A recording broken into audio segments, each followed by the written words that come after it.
성도님들, 제가 설교를 시작하면서요, 혹시 성도님들에게 신뢰가 되지 않는다면 제가 성도님들을 좀 이렇게 바라봐도 될까요? 먼저 우리 호산나 찬양대입니다. 네. 그리고 우리 본당에 오른쪽에 앉아 계신 분들을 제가 좀 보도록 할게요. 그리고 왼쪽에 계신 분들, 그리고 저 위에 벨코니에도 계신데요, 우리 성도님 잠시 보겠습니다. 네, 제가 왜 이렇게 설교를 시작하며 조금 엉뚱하게 이렇게 이야기를 하냐면요, 오늘 이 시간 저희가 혹시 한번 연기를 하는 연기자가 되어보면 어떨까요? 이미 제가 봤을 때요, 여러분들은 미녀십니다. 그래서 저희가 한번 연기자가 되어서요, 영화 감독이 저에게 찾아와서 제안을 합니다. 제가 영화를 만드는데 이 영화에 너를 캐스팅하고 싶다. 근데 이 선택권을 줍니다. 저희가 이 영화에 주연으로 출연을 할 수 있고요, 또 다른 거는 조연으로 출연을 할 수 있습니다. 선생님들은 이런 좋은 이런 제안이 들어오면 어떤 것을 선택하시겠나요? 아마도 저희의 대부분은요, 주연이라고 말을 할 것입니다. 왜 그렇죠? 그 이유는 간단합니다. 영화에서 조연보다는요, 주인공이 받는 스팟라이트가 많습니다. 또 이 영화를 본 관객들은요, 쉽게 잊혀지는 조연들보단 기억에 남는 주연을 기억하기 때문일 것입니다. 그리고 몇 년 전에요, 넷플릭스에서 방영됐던 전 세계적으로 신드롬을 일으켰던 드라마가 있는데요, 한번 사진을 보도록 하겠습니다. 성도님들, 어떤 드라마인지 아신가요? 오징어 게임이란 드라마였죠. 근데 이 드라마의 주인공이 역을 맡은 배역을 맡은 사람이 누구죠? 네, 배우 이정재 씨였습니다. 그런데 지금은 한국을 넘어 전 세계에 인기를 얻고 있는 이 이정재 씨가요, 30년 전 한국에서 신인이었을 때 출연했던 드라마가 있습니다. 다음 사진을 보여주시겠습니까? 네, 이 드라마의 OST죠. 제가 어렸을 때 너무나도 재밌게 보았던 이 드라마에 이정재 씨가 출연합니다. 이 드라마가 얼마나 인기가 많았냐면요, 귀가시게, 일 끝나고 집에 빨리 가서 이 드라마를 보러 갔다라는 그런 별명도 있습니다. 여기 보시면 이렇게 3명의 주인공이 있는데요, 다음 사진을 보시면 이정재 씨가 조연으로 맡았던 역할은요, 이 고현정 씨가 맡았던 그 배역을, 그렇죠, 바디가드가 되어서 보호하는 역할이었습니다. 대사도 많이 없었습니다. 그런데 이 여자가 나중에 마지막에 죽음에 처하게 됐을 때 이 이정재 씨는요, 그 배역은 이 여자를 위해 죽기까지 자기의 목숨을 내놓는 그런 모습을 보이죠. 그리고 이 드라마를 시청했던 시청자들은요, 이 이정재 씨의 마음을 쏙 뺏깁니다. 그 멋있는 모습에, 그 든든한 모습에 이 이정재 씨는요, 그 드라마에 조연으로 출연했지만 무엇이죠? 명품 조연이 되는, 정말 주인공보다 더 어떻게 보면 빛을 발했던 그런 모습이 있습니다. 그리고 저희는 이렇게 한 영화나 드라마의 주인공과 조연들의 그 멋진 연기에요, 저희의 마음이 때론 푹 빠지기도 하는 것 같습니다. 그리고 오늘 본문의 이야기는 저희가 너무나도 잘 아는 가나의 혼인잔치 이야기입니다. 이 시간 이 가나의 혼인잔치를 함께 보며 이 이야기의 주인공은 누구고 또 조연은 누구고 또 이들의 연기는 어떠하였는지 함께 보며 하나님의 귀한 음성을 듣는 이 귀한 예배가 되기를 주님의 이름으로 축원드립니다. 첫 번째는요, 이 이야기의 주인공은 저희가 잘 아는 것처럼 바로 주연이신 예수님입니다. 이 가나의 혼인잔치, 성도님들, 어떻게 전개가 되죠? 예수님의 고향이었던 나사렛에서 멀지 않은 가나안 동네에요, 혼인잔치가 있게 됩니다. 그리고 예수님, 그리고 예수님의 어머니, 그리고 제자들도 그 결혼식에 초대를 받아 참석하게 됩니다. 그리고 본문 2절부터 이렇게 말씀하죠. 예수와 그 제자들도 혼례의 청함을 받았더니, 3절 같이 읽을까요? 시작. 포도주가 떨어진지라 예수의 어머니가 예수에게 이르되 저들에게 포도주가 없다 하니. 유대인의 결혼식은 보통 7일간 치루어졌습니다. 저희는 오늘 본문이 기록된 이 결혼식이 이 7일 동안 이루어지는 결혼식이 며칠째 이루어진 결혼식인 것은 정확히 알지 못합니다. 그런데 분명히 저희가 알 수 있는 것은요, 저희가 오늘날 참석하는 결혼식처럼 오늘 이 결혼식에는요, 많은 사람들이 초대를 받아 참석했고요, 이들이 함께 먹고 마시면서 또 때로는 춤을 추면서 이 신부와 신랑을 축하했습니다. 그런데 어떤 영화나 그 드라마에요, 그 사람들을 몰입하게 하기 위해서, 또 드라마의 재미를 더하기 위해서 무엇이 등장하죠? 바로 문제가 이 가나의 혼인잔치에 나타납니다. 어떤 문제가 생기죠? 포도주가 떨어집니다. 제가 4년 전 결혼을 준비하면서요, 제 아내와 결혼식을 준비할 때 많은 것들을 준비하죠. 사진, 그리고 청첩장, 선물 같은 거를 이렇게 여러 가지를 준비하는데, 그 중에 그 결혼식을 생각하면서 저에게 물으신다면 가장 신경 썼던 것이 무엇이냐 물으신다면 바로 음식을 준비하는 거였습니다. 저희가 준비한 그 음식이 초대한 그 하객들에게 맛있을지, 또 충분할지, 또 이것이 그분들에게 흡족하게 할지, 그것을 고민했던 제 기억이 있습니다. 그런데 오늘 결혼식에요, 이렇게 결혼식에 중요했던 포도주가 떨어집니다. 그리고 이 사실을 알게 된, 정말 그 음식이 떨어짐으로 흥이 깨질 수 있고 사람들이 불쾌하고 화가 날 수 있었던 그 상황을 예수의 어머니가 알게 되었고요, 그리고 누구에게 알리죠? 아들 예수에게 알립니다. 성경학자들은 예수님의 어머니가 왜 이렇게 결혼식에 신경을 쓰는지라고 질문을 하고요, 아마도 예수님의 어머니가 이 신랑이나 아니면 신부의 친한 친척이었을 것이다 라고 말을 합니다. 그리고 지금 포도주가 떨어진 것으로 이 신랑과 신부가 공경에 처할 수 있는 그것을 해결해 주기 위해 아들 예수에게 도움을 요청합니다. 그리고 본문 4절에 이 예수님의 요청을 듣고 나서 예수님이 이렇게 말씀하십니다. 오늘 4절인데요, 같이 읽을까요? 시작. 예수께서 이르시되 여자여 나와 무슨 상관이 있나이까? 내 때가 아직 이르지 아니하였나이다. 아들아, 포도주가 떨어졌는데 너가 이것을 해결해 주겠니? 네, 어머니, 제가 해결해 드리겠습니다. 보통 여러분과 제가 이 효자 되신 예수님에게 기대할 수 있는 모습일 것입니다. 그런데 예수님은요, 어머니를 오늘 뭐라고 부르시죠? 여자여 부르고 있고요, 또 포도주가 떨어지신 것이 나와 무슨 상관이 있나이까? 라고 반문합니다. 오늘 가나안의 혼인잔치를 저희가 좀 더 이해하기 위해서는요, 지금 예수님께서 하신 이 대답을 좀 더 생각해 봐야 합니다. 이 여자여라고 예수님이 어머니를 부른 이 존칭은요, 저희가 생각할 수 있는 결코 무례한 단어가 아니었습니다. 이 당시 여자를 존중하는 의미로 사용했던 단어였고요. 그럼 저희는 이것을 기준으로 이런 질문을 할 수 있을 것 같은데요, 그럼 왜 예수님께서 30년 동안 어머니라고 불렀다가 갑자기 오늘 이 사건에서 어머니를 여자여라고 부르시는가? 또 차갑다라고 느껴질 것만 같은 말씀이죠. 나와 무슨 상관이 있나이까? 라는, 왜 어떤 의도로 예수님이 이런 말씀을 하셨을까 질문하고 그 답을 찾아야 합니다. 그리고 이 질문의 답을요, 저희가 공생애를 시작한 예수님의 어머니 그리고 그의 동생들이 찾아왔던 마태복음 말씀에서 보게 됩니다.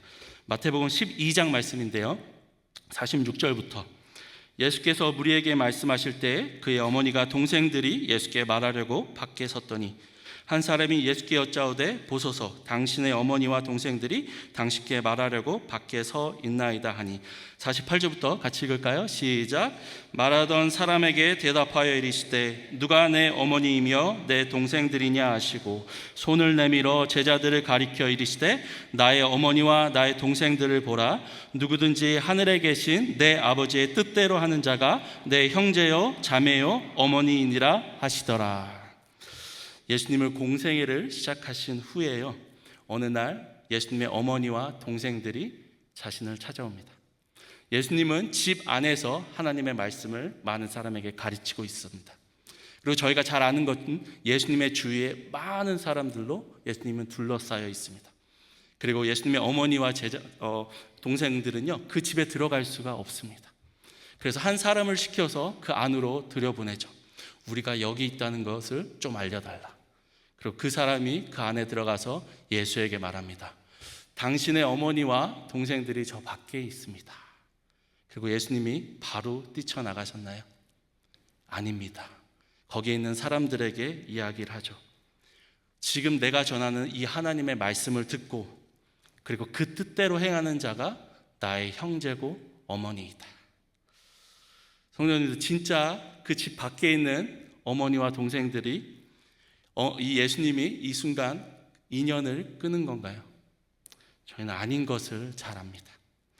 육신으로는 분명 어머니와 동생입니다. 그러나 예수님은요, 이제 자신이 공생애를 시작한 이후부터 자신이 그 하나님을 믿는 자들, 바로 영적으로 믿는 그 자들이 바로 나의 형제들이고 어머니이다라고 말씀하고 계신 것입니다. 오늘 예수님이 어머니를 여자여 그 부르시는 모습은요, 이 사실을 저에게 암시해 주고 있습니다. 다른 말로 예수님은 제가 어머니가 사랑하는 아들이 맞습니다. 그러나 이젠 제가 이 땅에 온 그 이유, 세상의 구원자로 살아가는 것이 제 사명이고 최우선입니다. 어머니, 이렇게 말하고 있는 것입니다.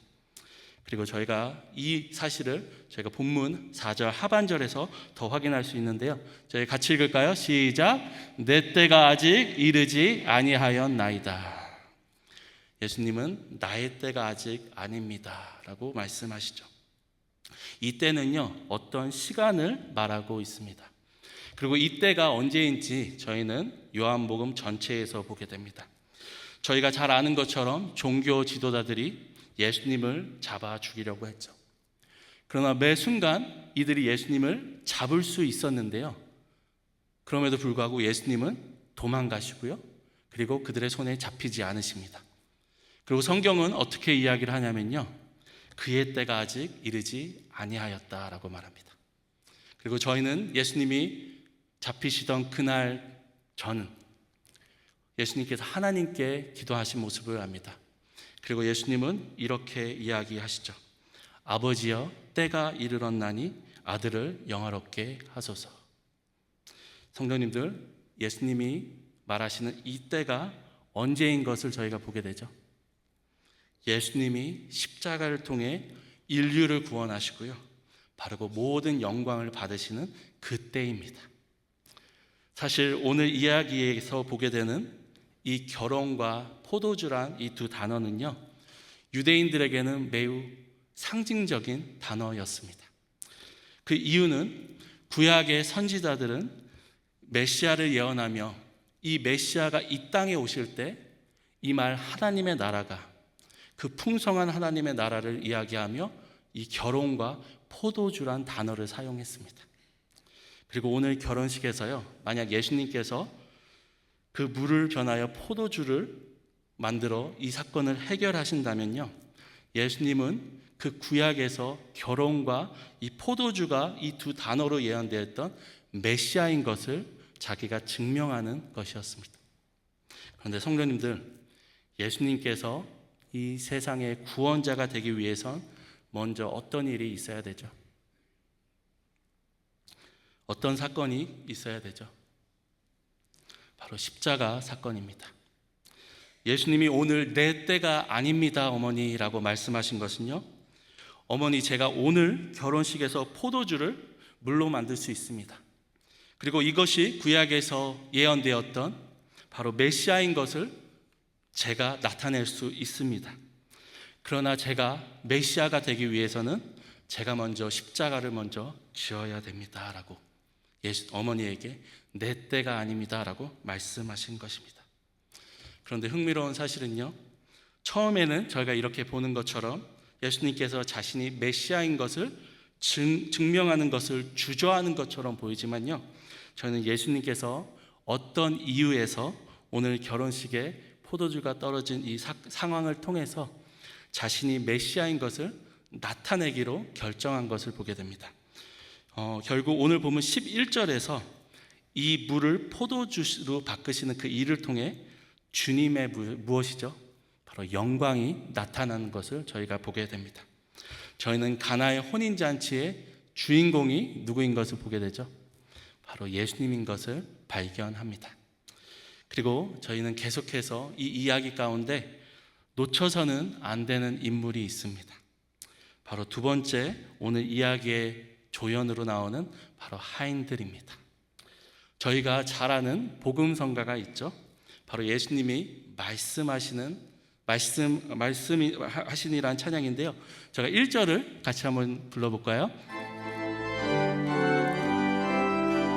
예수님이 말씀하시니 물이 변하여 포도주 되네. 예수님이 말씀하시니 물이 변하여 포도주 되네.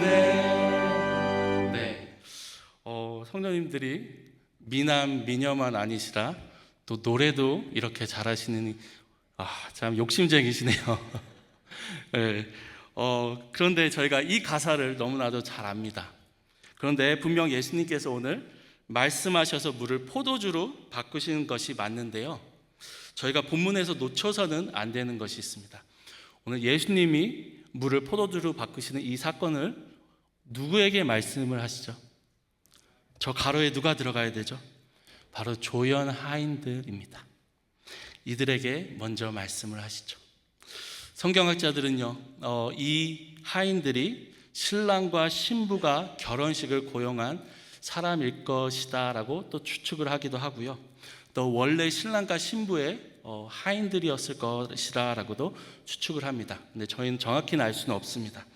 근데 성도님들, 저희가 오늘 이야기에서 분명히 알 수 있는 것은 무엇이죠? 이 하인들은 오늘 결혼식에 수종을 들었다라는 것입니다. 그리고 예수님은 이들에게 이렇게 말씀하시는데요, 오늘 보면 6절과 7절입니다. 6절부터 거기에 유대인의 정결 예식을 따라 두세 통 드는 돌 항아리 6이 놓였는지라. 7절 같이 읽을까요? 시작. 예수께서 그들에게 이르시되 항아리에 물을 채우라 하신즉 아기까지 채우니. 다음 사진을 한 장 보겠습니다. 성도님들, 이 항아리가 그 당시 유대인의 집에 있었던 정결 예식에 사용되었던 항아리입니다. 작나요? 크나요? 네, 매우 크죠. 그래서 저희가 성경을 보면요, 이 항아리가 두세 통 드는 항아리다라고 이야기합니다. 이 말은요, 저희가 생각할 수 있는 갤론이 30갤론이 이 항아리에 들어가는 것을 보게 됩니다. 그리고 유대인들은요, 이 항아리에 담긴 물을 그릇을 씻기도 하고요, 손가발을 씻는 용도로 사용합니다. 근데 예수님이요, 지금 한 항아리에 물을 채우라 하시나요? 아니면 몇 개죠? 6입니다. 그리고 수학을 빨리 하시는 분은 몇 개죠? 30 곱하기 6, 180갤론이나 되는 어마어마한 물을 채우라라고 하인들에게 말씀하신 것입니다. 그런데 저희가 오늘날처럼 저희가 집에서 정말 수도꼭지만 돌리면 불이 콸콸 나와서 받는 것처럼요, 이때는 달랐습니다. 보통 이들이 물을 가지러 가려면 어디로 가야 되죠? 네, 사마리아 여인의 이야기들 이처럼 우물로 가야 했습니다.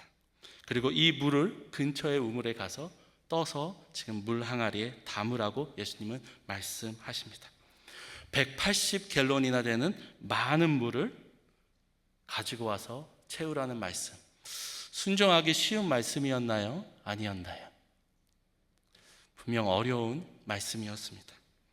그리고 오늘 하인들도요, 이 정결 예식에 사용됐던 항아리가 손과 발을 씻는 데 사용하는, 그릇을 닦는 데 사용하는 물을 담았던 항아리인 것을 모르지 않았습니다. 그런데 이 포도주가 떨어진 상황에 왜 이 항아리에 물을 담으라 말씀하시는지 이 하인들이 의문을 하고 있나요? 저희는 볼 수 없습니다.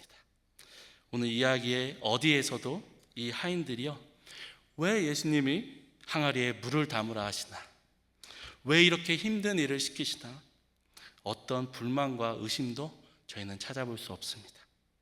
그런데 저희가 조연 하인들에게 보게 되는 것은 무엇이죠? 그 예수님의 말씀에 순종한 것입니다.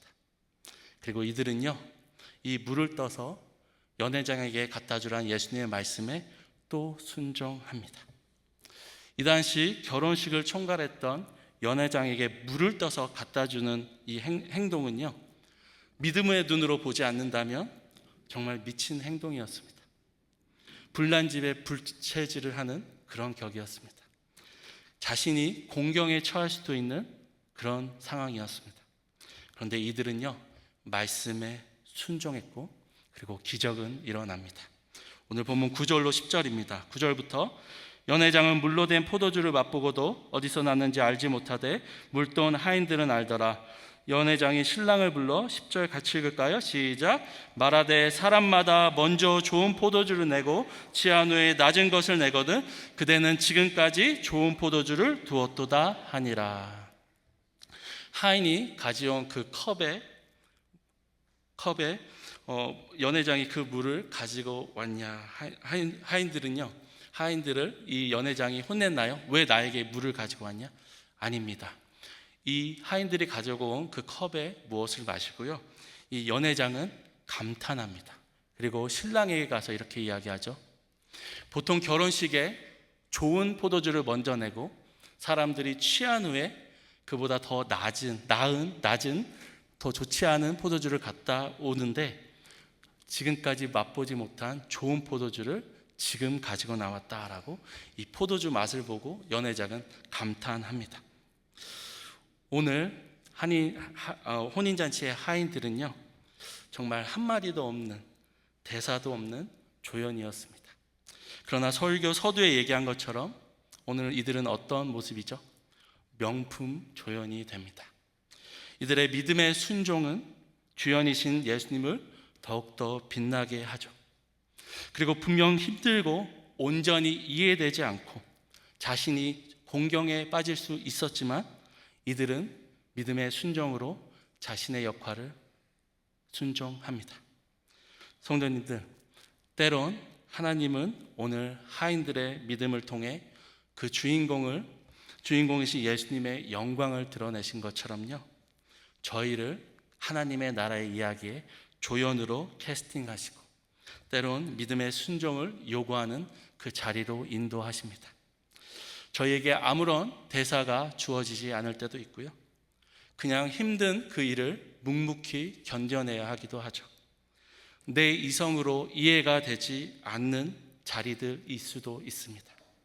그러나 성도님들, 오늘 하나님께서 이런 믿음의 순종을 혹시 여러분에게 요구하고 계신 아닌가요? 사실 오늘 예수님은요, 하인들의 어떤 도움 없이도 그 포도주가 떨어진 그 상황을 얼마든지 해결하실 수 있는 능력의 예수님이십니다. 그런데 오늘 예수님은요, 이 하인들을 사용하십니다. 부족하고 연약한 저희를, 그리고 이 하인들을 사용하신 것처럼 저희를 사용하기 원하십니다. 그리고 믿음으로 순종할 때 저희는 그분의 능력을 체험합니다. 저희는 신약의 인물 중 사도 바울을 잘 알죠. 빌립보서에서 사도 바울은 자신을 이렇게 말합니다. 내가 8일 만에 할례를 받고 이스라엘 족속이요 베냐민의 지파요 히브리인 중에 히브리인이요 율법으로는 바리새인이요 열심으로는 교회를 핍박하고 율법으로는 흠이 없는 자로다. 바울의 삶의 주인공은요, 바로 누구였죠? 바울 자신이었습니다. 그런데 다메섹 도상에서 그 예수님을 만나고 난 후에 이제 바울은 이렇게 고백합니다. 갈라디아서 2장 20절인데요. 같이 읽을까요? 시작. 내가 그리스도와 함께 십자가에 못 박혔나니 그런즉 이제는 내가 사는 것이 아니요 오직 내 안에 그리스도께서 사시는 것이라. 이제 내가 육체 가운데 사는 것은 나를 사랑하사 나를 위하여 자기 자신을 버리신 하나님의 아들을 믿는 믿음 안에서 사는 것이라. 아멘. 저희도 주님을 믿기 전 저희의 삶의 주인공은 저희였습니다. 그러나 본문의 예수님의 그 십자가의 은혜를 저희가 믿고 깨달았다면 오늘 하인들처럼 그리고 사도 바울처럼 저희는 내 삶의 주인공은 바로 예수님이고 나는 그 이야기의 조연이다라고 고백할 수 있어야 됩니다. 이 삶을 사는 것은요 쉽지 않습니다. 그리고 주인공 대신 예수님을 위해 저희는 이 믿음으로 이 삶을 살아내야 합니다. 제가 오늘 이야기를 잘 담은 영상을 준비를 했는데요. 이 가운데 한번 오늘 조연으로 출연했던 이 하인들의 모습을 한번 잘 보시고 저희가 이 동영상을 보도록 하겠습니다. 2 days later, there was a wedding in the town of Cana in Galilee.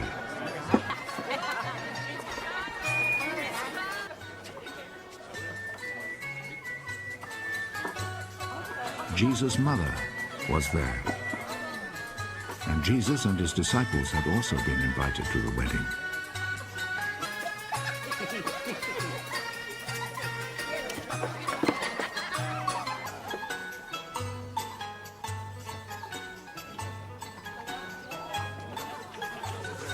When the wine had given out, Jesus' mother said to him, "They are out of wine."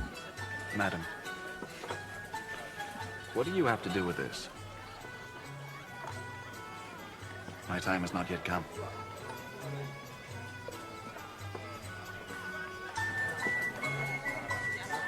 Do whatever he tells you.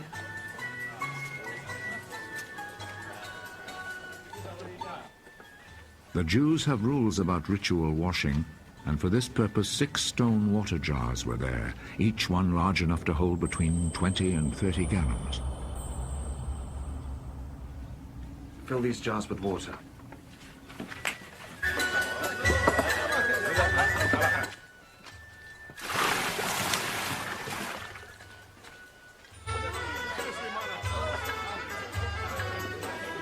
They filled them to the brim. Now draw some water out and take it to the man in charge of the feast.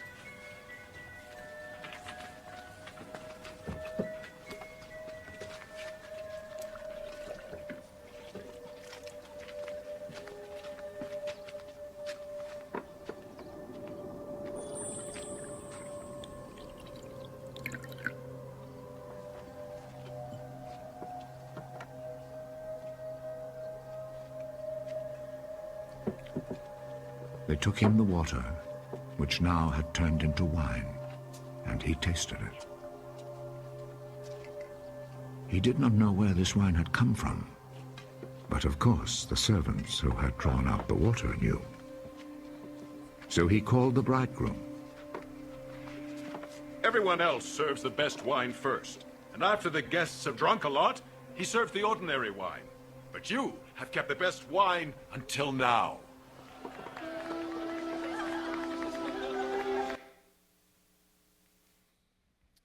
오늘 이야기의 조연들은요, 어떤 대사도 없었습니다. 그리고 그 예수님의 말씀에 순종하는 것은 어렵고 때로는 자기 신들이 이해되지 않는 그 상황 가운데 무엇으로 순종을 하죠? 믿음으로 순종을 하여 나아갑니다. 그랬을 때 바로 그 이야기의 주인공 대신 그 예수님의 영광이 나타납니다. 하나님께서는 여러분과 저에게 오늘도 그 자리로 인도하십니다. 그리고 그 말씀에 순종할 것을 요구하십니다. 그것이 어렵고요, 때론 저희의 이해가 되지 않을 수도 있습니다. 그런데 그 가운데 저희는 기억해야 됩니다. 나의 삶의 주인공은 이제 내가 아닌 바로 예수 그리스도. 그래서 그분께 영광을 다시 한번 그 믿음의 고백 가운데, 순종 가운데 돌리시는 저희 온 교회가 되기를 주님의 이름으로 축원드립니다. 하나님 아버지 감사합니다.